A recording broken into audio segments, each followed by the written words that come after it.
Have you ever wondered what it takes to be a rocket scientist? Today, I am talking to Adam Laakmann, who is the ballistician, unofficial VP of morale, and purveyor of rocket backs at Aerojet Rocketdyne.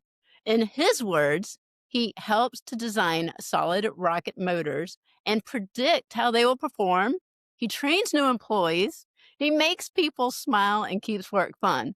And he publishes random facts about rockets on LinkedIn, which I suggest everybody start following Adam Laakmann on LinkedIn because his rocket facts are the funniest, best things you will read. It's a great way to start your day.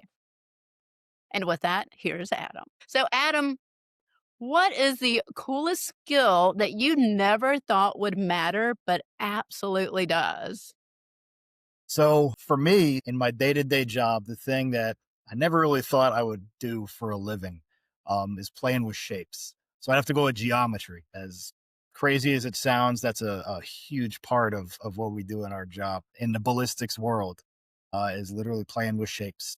Simple shapes too. Squares, triangles, circles. Never would have expected something so simple from my young school days would play such an important part of my professional life, but it does. Next one. Three words you would use to describe yourself. Say you're trapped in an elevator and you're not going to give an elevator pitch, but somebody looks at you and goes, okay, so tell me who you are in three words. Besides handsome. All right.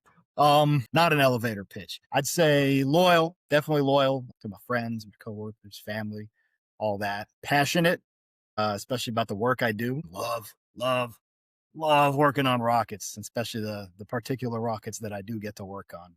And I don't know this what the adjective for this is, but mentor. At this part of my career, I've learned a lot. Not everything there is to know by any stretch, but now I've got to the point where I get to teach a lot of the new people what I've learned from my mentors, the ones that taught me as I was coming up. So now I get to pay that forward and pass that knowledge on to them. So loyal, passionate mentor.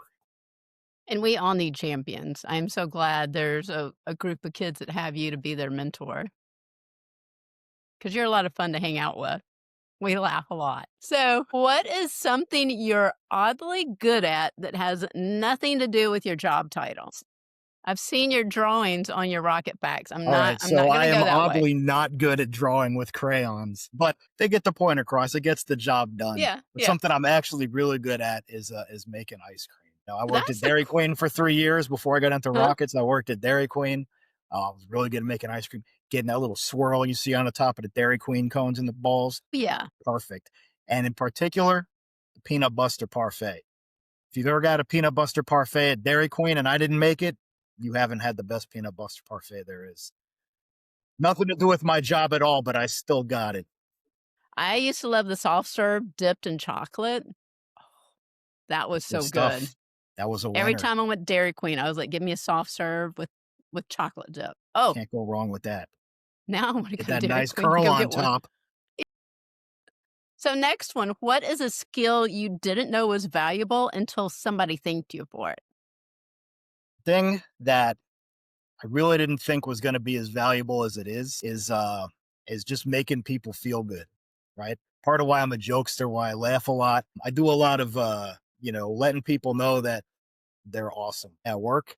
Turns out, making people feel good makes them happy. When they're happy, they're happier to work. They're happier to work with you, right? If you ever need anything, that certainly makes things a lot easier if somebody likes you because, you say nice things about them than if you're just mean all the time. So, yeah, trying to keep people happy, make them laugh, keep their spirits up. That makes everything go smoother for everybody, for them, for me, for the company. So, yeah, and I never thought that would be like an important skill to have. And I just kind of fell into it. Not something I practiced or trained for. It's just, kind of naturally worked out and I've rolled with it ever since.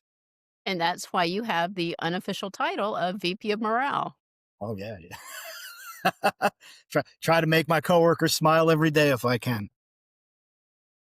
Okay, so tying the story into this, Addie is always failing, trying again, failing, trying again, pulling herself up by her bootstraps. And in book number 5, I had to double check myself. She and her teacher, her favorite mentor, are giving a big talk at a STEM conference, and he's been stressed out. He's the adult not practicing like she has because, you know, I tell those little teenagers all the time, practice, practice, practice. She's been practicing, he hasn't. And they do a role reversal where she actually helps him practice for the Mm. speech so that as a team, they don't bomb out at this big STEM conference where they're giving the keynote. So, you know, we're showing that even teenagers step up and help adults.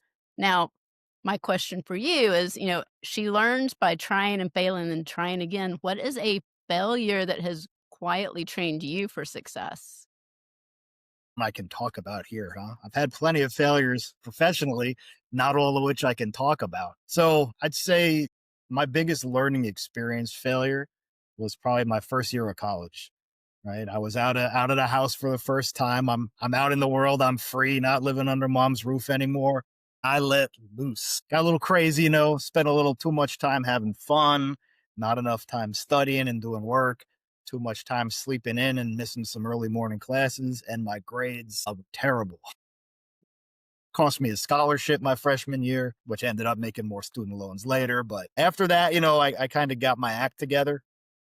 My second year of college and everything after that, put a little more effort in, still had fun, right? Just dialed it down, found balance between fun and doing what I was in school to do, which is learn. So, I studied more, I did better in tests, I get up and go to my early classes, and I turned it around. I actually did pretty good by the time I was done with school. Go Gators. And yeah, and then ended up landing, me a job working in rockets. Where it could have just ended me like, getting thrown out of school if I kept going down the path I was on after my first year. So that kind of hit hard. And yeah, I didn't want to fail out. So I learned a valuable lesson, which is probably good. Letting loose a little bit is nothing wrong with that. A little too much I did, but I learned from it, turned it around, and ended up coming out okay at the end. Yep. Yep. That's a great fail to a win right there.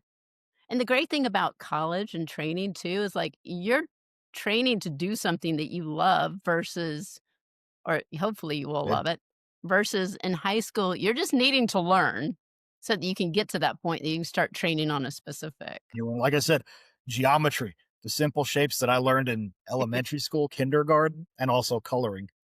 Not as Yep. good at that, but the shapes, it turns out like, as an adult, well into my life, well into my career, I'm still using stuff that I learned back in elementary school. So yeah, you never know what you're learning in school that's going to come in handy in life. So while you don't like it, you don't think it's important while you're doing it, Do you it. never know when it's going to come up and be like, man, I'm glad I paid attention and learned that. So, what's one small thing a kid could practice this week that would help them later All right, this is besides an important using one. their color crowns correctly? This is something that has probably been the most important lesson I've ever learned in my life. Not really a lesson, but a skill. And that's how to change a tire. Yes. You know, that might not directly help you in any job, but it's going to help you getting to that job or getting from it when you run something over and you're sitting there with a flat. Knowing how to change it sure beats like, waiting on a tow truck to come and help you and paying. It's not hard. You Yes. get a little dirty, which I think is fun. You feel accomplished afterwards and you never get stranded anywhere. So, yeah, that's probably the most important life skill anybody needs to learn is how to change a tire. And if you got time this weekend, go practice. Go lift the car up, take a tire off the car, put the spare on, swap them back out, and go celebrate with a nice Coke or a Dairy Queen ice cream afterwards to reward yourself for a job well done. You'll be grateful later in life when you have to change a tire for real. Well, thank you for being on the show with us, Adam. Thank Everyone, you for having me. everyone go out there and check out what he does on LinkedIn, teaching everyone about rocket facts with the funniest sense of humor. I mean, who knew rocket science was so much fun? And thank you for watching Books That Build Skills. If today's story sparked an idea, gave you courage, or it helped you see what's possible, then we did our job. Now remember, skills are not born, they are built. One choice, one challenge, one brave step at a time. So hit subscribe, share this video with someone who needs it, and keep exploring, building, reading, and dreaming big. I'm Loxley Brown. This is Books That Build Skills, and you're just getting started.